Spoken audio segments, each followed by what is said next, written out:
Uma saudação a todos. Meu nome é Emerson Borges, sou bacharel em História e por mais de 20 anos fui ministro religioso. Sou o escritor desse livro, A Bíblia sob Escrutínio. Sou o criador desse canal no YouTube, como também do Instagram, do site e da página no Facebook Deus e Homens. E hoje vamos falar sobre o tenebroso relato bíblico da bruxa de Endor. Muitos contos lendários geralmente relatam a existência de bruxas.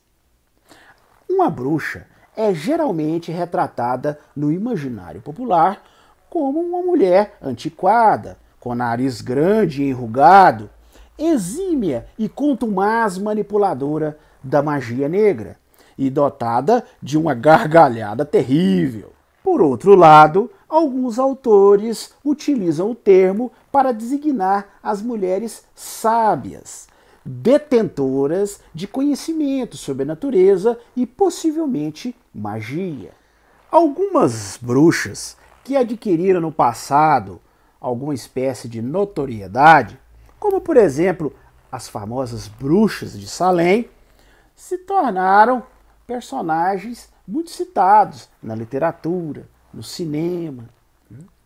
Inclusive, tem até uma festividade mundialmente conhecida como o Dia das Bruxas, que é uma festividade que ocorre em quase todo o mundo e milhões de pessoas celebram.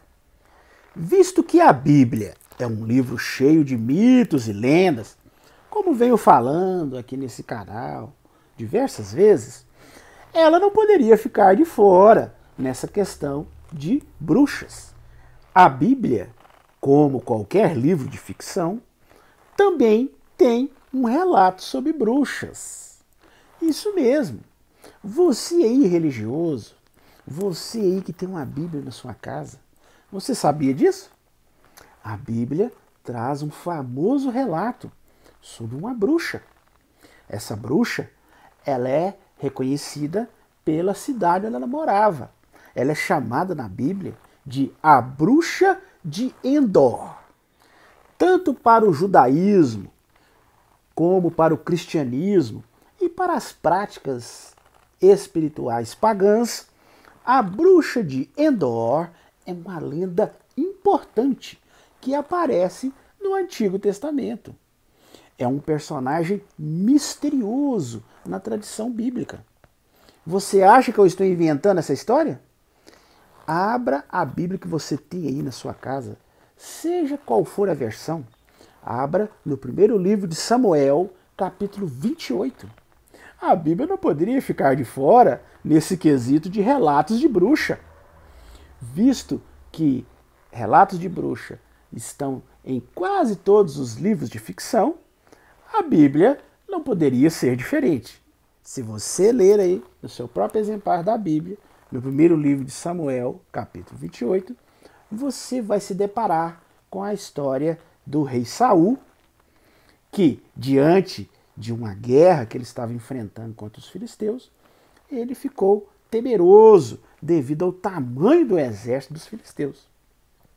E segundo o relato bíblico, o rei Saul tenta achar algum presságio, tenta saber qual será o desfecho dessa guerra. Então, primeiro ele consulta os profetas de Israel. Mas, segundo o relato bíblico, o rei Saul, ele não estava muito bem, numa boa relação com o Deus bíblico, e os profetas de Israel nada disseram ao rei. Então, ele tenta consultar os seus próprios sonhos, que no passado eles tinham muito costume de consultar os sonhos para saber o desfecho de certas batalhas. Mas também ele não consegue obter uma resposta satisfatória. O rei Saul chega até mesmo a consultar Urim e Turim, que eram objetos de sorte usados antigamente para saber a vontade do Deus bíblico. Mas, novamente, ele não obtém uma resposta satisfatória. Desesperado, ele pergunta se existe alguma bruxa ali por perto, para que ele possa consultar alguma bruxa que possa invocar algum profeta, né, que já havia morrido, o espírito de algum profeta. Né? Em especial, ele estava interessado que essa suposta bruxa invocasse o espírito do profeta Samuel, que era um famoso profeta em Israel, que havia morrido recentemente, mas que Saul tinha muito contato com ele quando ele era vivo. Então, os seus assessores ali, os assessores do rei Saul, dizem que o próprio rei havia proibido, né, as bruxas ali no território de Israel. Mas eles lembram ao rei Saul que havia uma mulher na cidade de Endor que praticava a bruxaria. O rei Saul, então, resolve se disfarçar e foi até a cidade de Endor, atrás dessa famosa bruxa.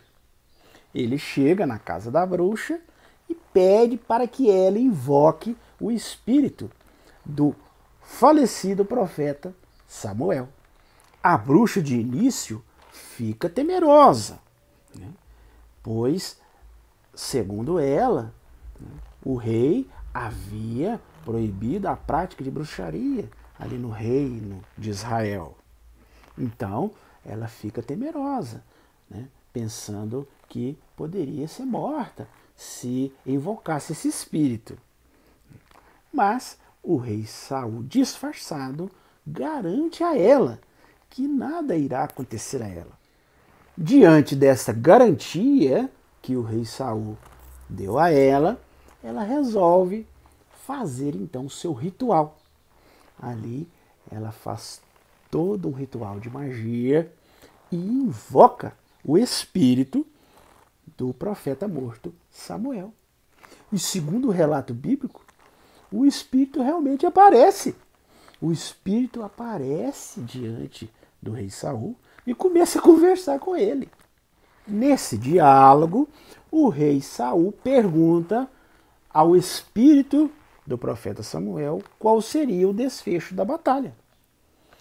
E o espírito do profeta Samuel diz claramente ao rei Saul que ele não ia ser bem sucedido nessa batalha, que ele ia ser derrotado nessa batalha e que tanto ele como seus filhos iriam morrer nessa batalha.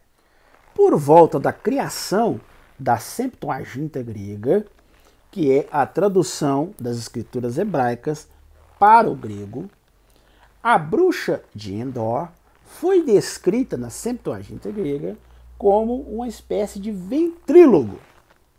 Isso mesmo, aquele mágico que fica usando um bonequinho e ele fala de maneira bem despistada e mexe com o bonequinho, fazendo as pessoas entenderem que o boneco é que está falando. Então, refletindo o desejo ali dos tradutores para mudar o sentido da história original contada em hebraico, que era uma história assim, né, que envolvia bruxas, né, que era um tema muito delicado na época, os tradutores colocaram uma palavra que significa ventrílogo, para dar a entender que na realidade essa bruxa ela usou um truque mágico ali diante de Samuel, que ela mesmo é que se disfarçou, né? Disfarçou uma voz, né? Para dizer que era a voz do falecido profeta Samuel e enganou o rei Saul ali, fazendo um truque, uma mágica, e fez com que o rei Saul realmente acreditasse que estava falando com o espírito do falecido profeta Samuel.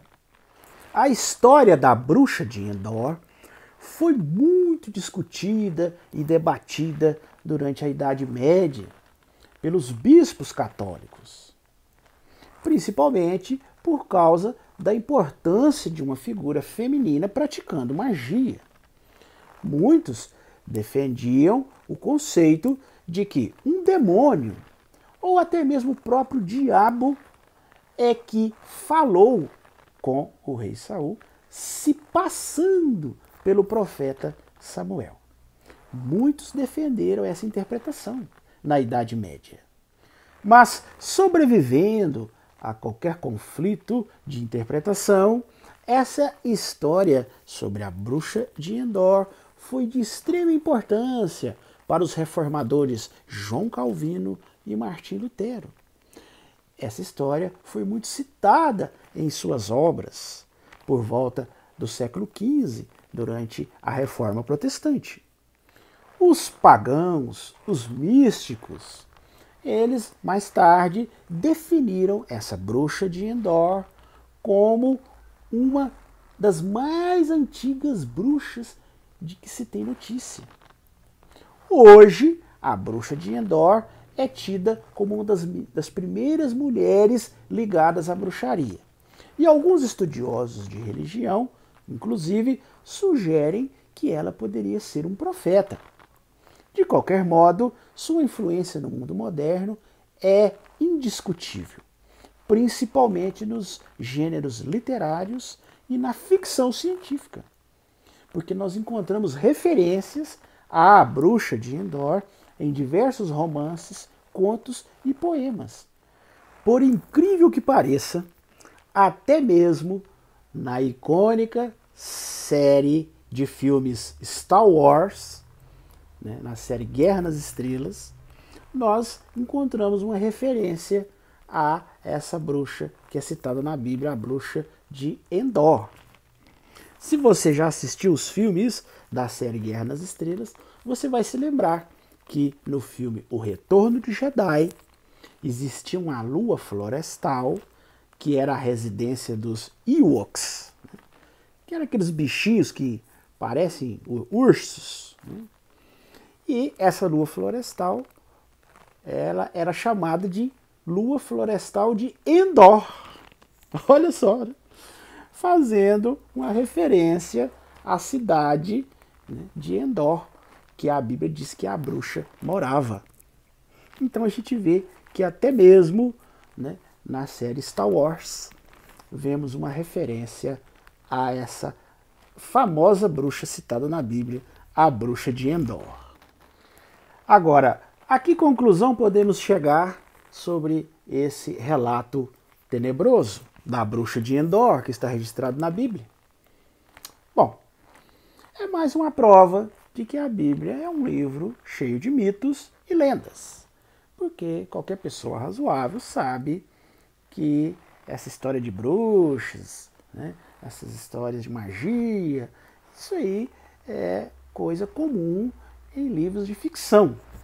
E a Bíblia, como eu já falei aqui várias vezes, é um livro cheio de mitos, de lendas, né, que contém muitos relatos fictícios.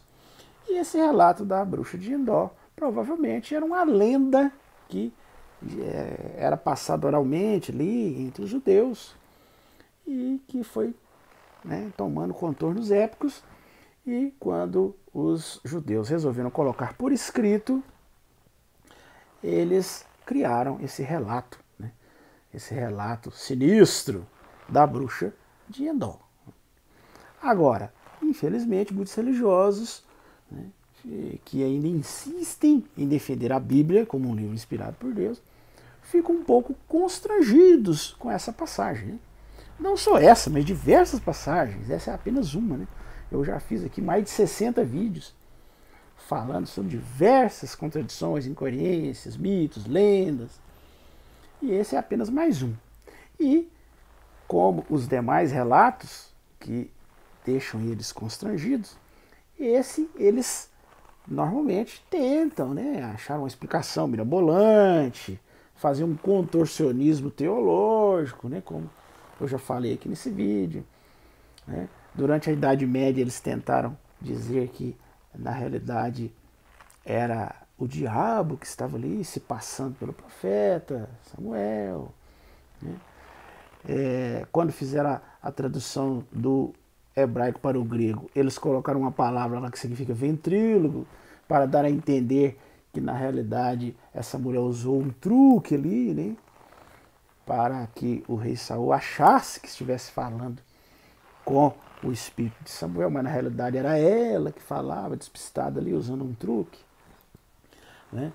Outros já dizem que esse relato é uma metáfora, é simbólico, né, Quer dizer, eles usam ali diversas explicações para tentar suavizar, para tentar branquear esse relato, pois é um relato que realmente deixa eles numa situação muito embaraçosa, né? Um livro que se diz inspirado por Deus, um livro que, segundo eles, diz relatos autênticos e verídicos. Trazer um relato como esse, que fala até em bruxas, né?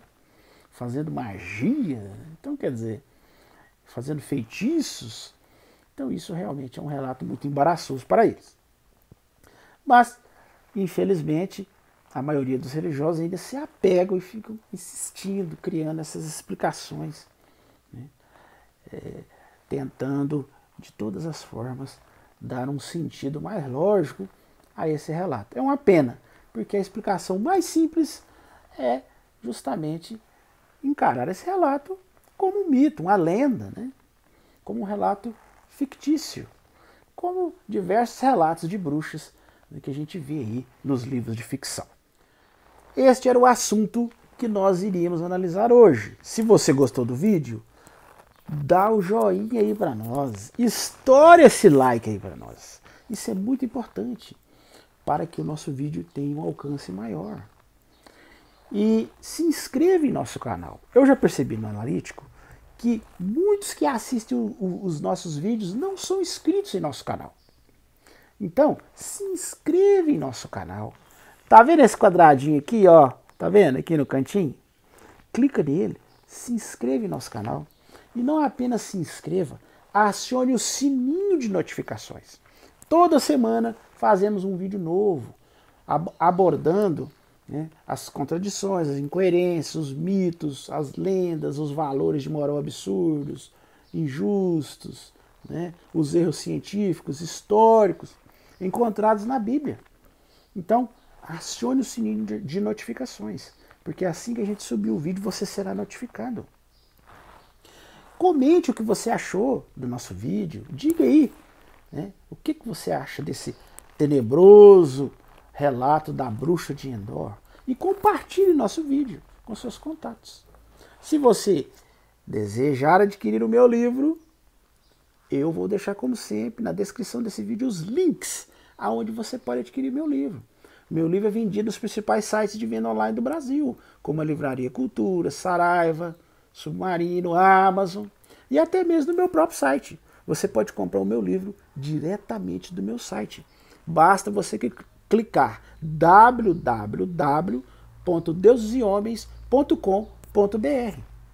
Assim você poderá adquirir o meu livro diretamente do meu site. E se você desejar assistir os mais de 60 vídeos que nós já fizemos no nosso canal, eu vou deixar aqui, como sempre, na descrição os links dos outros vídeos que nós já fizemos em nosso canal. No mais, eu desejo uma excelente semana a todos e até nosso próximo vídeo.